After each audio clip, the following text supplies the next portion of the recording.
Hey guys, it's Sunny from Soulful Vibes Co. Today I'm going to talk to you guys about Ancestor Altars. Ancestor Altars, what is the hype about, right? So, Ancestor Altars is kind of like the talk now, right? A lot of people are probably talking about Ancestor Altars, and it goes back to many generations and different cultures for thousands of years. They set up different altars and different ancestor altars to acknowledge and to give offerings to their ancestors, because ancestors are the ones to thank for the reason we are here, the way we are, the gifts we have, our DNA, and things like that. So it is awesome to acknowledge and pay homage to our ancestors. And we can do this by Ancestor Altar. At this Ancestor Altar, you can meditate, you can do different offerings, different rituals at this Ancestor Altar. A lot of people think that doing work with the ancestors and ancestor altars is like taboo, right? But it's not. It's not. Why is it taboo? Before you say it's magic or it's black magic or it's bad or it's voodoo or whatever bad stigma you have on it or that you have thought about it, but why? Why honoring those who came before us is bad? Why paying appreciation and acknowledging those who came before us, why is that bad? Why is me taking care of my father and mother on the spirit in the spiritual realm with the ancestor altar and giving them energy, why is that bad? They took care of me while they were here. Why maybe giving an offering to my grandmother who I never knew, why is that bad? She's the reason I'm here, right? And she's the reason why I have certain DNA features and different things like this, right? So why is it bad? It's not. That's the thing. It's not. It seems as if we get away from the things that really matter the most and the things that have been working, the things that are so much like us, like our roots and things. We get away from those things as years come on, because those who have gotten us away from those things know how powerful and how awesome those things are. But with that being said, ancestor altars is a altar that you set up, kind of like how people are used to altars at church, right? How it is the holy altar, right? You come there for prayer and healing, and you give blessings at the altar. You give different offerings, right? You give offerings at the altar. You get prayer at the altar. You do all of these things at the altar in the normally in like the Christianity religion. This altar is very similar, just like that same ritual in church and everything. It's very similar, but it's dedicated to your ancestors. How that altar is dedicated to Christ or the Holy Ghost or their version of God, right? How that altar is dedicated to that. This altar is dedicated to your ancestors, those who you know have been here for you, those who you know have pass things down to you, even those who you don't know who have come way before your time, right? This ancestor altar is dedicated to them. This altar gives them energy to allow them to do things in their spiritual realm. So just because you die don't mean that you're not alive, right? Just because they transition, that's all it is. They're transitioning. They're dying on their physical body is dying, but they're still alive, very much so alive within their spirit, right? So they still need energy. They still need energy. How we need energy from food. We use the money that we have, the energy source of money here to get things we need. We use different forms of energy to get the things we need here and do the things we want to do here on earth. They need the same type of energy, if not more, and different kind of energy. They need energy to be able to soar and do the things and get the things they need there in the spiritual world done. And if they do not have a place to go or things to feed off of, they're going to feed off the energy of whatever they could get there, basically get to, which will be their descendants. They're going to feed off our energy. That's why we feel drained a lot. That's why we can't get a lot of things accomplished, because our ancestors are draining our energy and we don't even realize it. But they will need a place to go to get their energy, right? And if you have this altar, this special place set up, they can go to that altar to feed energy off of the altar. If you give them food offerings, they use those food offerings to feed energy off of.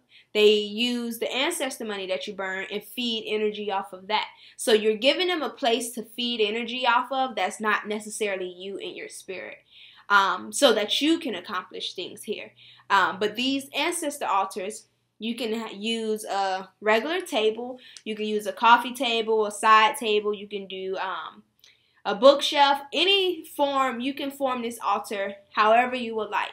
This altar, I'm not a person that tell people how, when, and where to put their altar. I tell them where you can put it, and do it which feels natural to you. If you live in this 5-bedroom house and you have 2 empty rooms and you put the altar right next to your bed, that may not be the best idea, right? You will want a space to yourself, right? But if you're living in a room, right? You may live at home with parents or live with roommates or something, right? And your altar needs to be next to your bed. That's the only space you have. Your ancestors aren't going to be like, nope, find somewhere else, right? No, do what works for you. Do what works for you and do what feels natural to you and what your ancestors want. You can do a little table or something of some sort. On this table, I would highly recommend having a candle. Always a white candle. I would say start out with white candles. If you're not familiar with the ancestor work or anything like that, start out with white candles. You can Google the reason why white candles are great, right? Start off with white candles. Make sure you remove any stickers or labels on the camera. A candle, bless the candle, activate the candle. I always say a candle because this candle, when you light the flame, it is a doorbell to the spiritual world. It's like, hey, pay attention, I'm here, right? That's there. Also say some Florida water, not necessarily on your altar, but to cleanse your altar. Wipe your altar down, like if you use maybe an old side table that used to be next to your couch. Use the Florida water to cleanse it. Wipe it down. Get rid of anything, right? Keep that white candle at your altar to represent fire, right? I always want to represent some sort of the different elements on the altar too. So I do fire. Then I always have a incense holder and an incense, and have the incense lit too, and that represents my air. I have a glass of water there that represents, of course, the element of water. And then sometimes I have crystals or a rock or something I find or something of that sort on my altar that represents earth. Some people do not agree with putting crystals on the altar. Again, I say put what you feel led to do. I put a rose quartz on my altar because that's what my mom wanted me to put on my altar.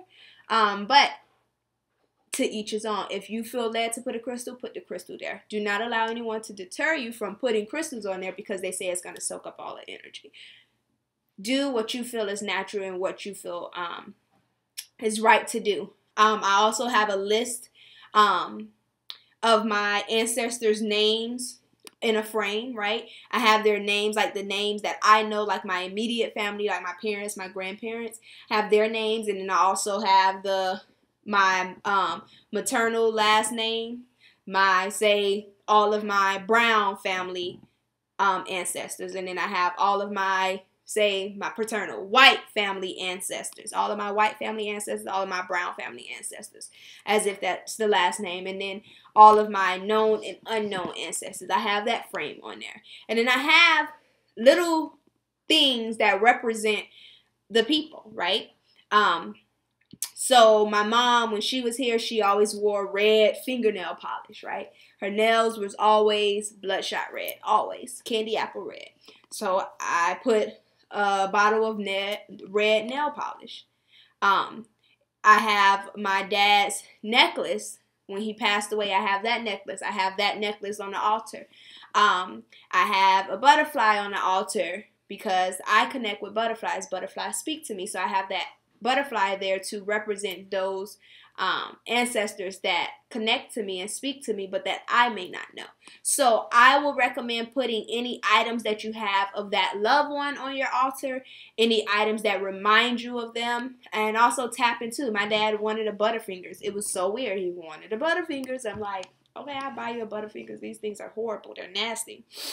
and I bought the Butterfinger. I set it on the altar. So there's different things that you can put on your altar. I meditate at my altar. I burn ancestor money at my altar. I have ancestor money sitting under my altar. So when I burn it, I fold it to all my known and unknown ancestors. I say my little prayer, burn it, and I move on, and I burn that at my altar unless it's a big note. And if you want to learn more about ancestor money, there's another video that goes in depth about that. But I burn ancestor money at my altar. I meditate, and I give food offerings. When I eat, my ancestors eat. That's how I like to think of it. I eat, my ancestors eat. Period. I don't know how to explain it. When my daddy ate, we ate. When my mama ate, we ate. When my grandma ate, we ate. Like, I'm giving them that same respect and that same appreciation that they gave me while they were here, right? That's how it is. Like, I eat, they eat. Because I knew if they left something, like, for example, I always tell people, like, if they leave something when they pass, it goes down to generations, right? So if my parents was rich, I'm probably going to be rich, right? So if I eat, my ancestors eat. And that's that simple. I fix them a plate and I put that there. Always light a candle. I would show you my altar, but my altar is very sacred to me. That's something that I do not want to share, and that's something that I'm not going to like take a picture of anything of. But you could put a cloth on your altar, like maybe a tapestry or something. I don't have one. But again, like something, well, this is an altar I can show. Give me a second. But you can put a tapestry there to like cover the table once you cleanse it with Florida water. But this is like an altar, like how it's a table. I have some crystals around it. I have some statues, some candles, singing bowls. This is not an altar. This is a stand that I use. This is somewhere I can meditate to, but it is not a set altar. It is not necessarily called my altar or anything like that. I just have a Buddha, Hindu Buddha, and China Buddha, and Lord Ganesha, and an elephant, and some crystals there around with my Himalayan salt. So that is it's not as sacred. It's sacred because it's in my sacred room, but it's not sacred as like my ancestor altar. So that's the idea of how you can kind of set that up. Also, you could pray at your ancestor altar. There's a lot of things you can do with your ancestor altar. Just think about it as an altar. It's a sacred place that you go to talk to your ancestors. You communicate with your ancestors. And don't be afraid. There's nothing to be afraid of. They're your ancestors. Anything you do not want to happen, it will not happen. That is universal law. You just say, hey, you're not welcome here. I don't want you here. Or whatever it is, you say your commands. And that is part of universal law that they cannot come into a place they are not invited into. So do not be scared. Do not be afraid. They are here to help you, assist you on your journey. They love you, and they're looking for you to reach out to them. They're looking for you to communicate and connect with them. They want to help you. They want to connect with you. Just how they connected with you while you were here, they want to connect with you. So don't allow the media and society and other views and religion to stop you from connecting to your ancestors. We've been connected to our ancestors for thousands and thousands and thousands of years, and we have gotten away from what is natural to us. Just how we will go to a grave site and visit maybe a parent or a deceased loved one. We may go to that grave site offering them flowers or something. Think about that. That is like their altar. That is that specific person altar. That is their specific person altar, and you're giving them those flowers as an offering, right? You may sit at that gravesite and talk to them and cry with them. You do that with your offering, but you're bringing it here. And it doesn't always have to be something sad. It could be for great and good things. And once you connect with your ancestors, and once you build a relationship with your ancestors and give them offerings and talk to them daily, your life will change drastically in such a good way. I can't describe it enough, but it will change in such a great way. But connect with your ancestors. Set up an ancestor altar. burn some ancestor monies, and connect. That's all I have for you guys when it comes to the Ancestor Altar. If you have any questions, post it in our Soulful Vibes Tribe group on Facebook. That's Soulful Vibes Tribe. On Facebook, it is a safe place with like-minded individuals on the same holistic and metaphysical journey as you.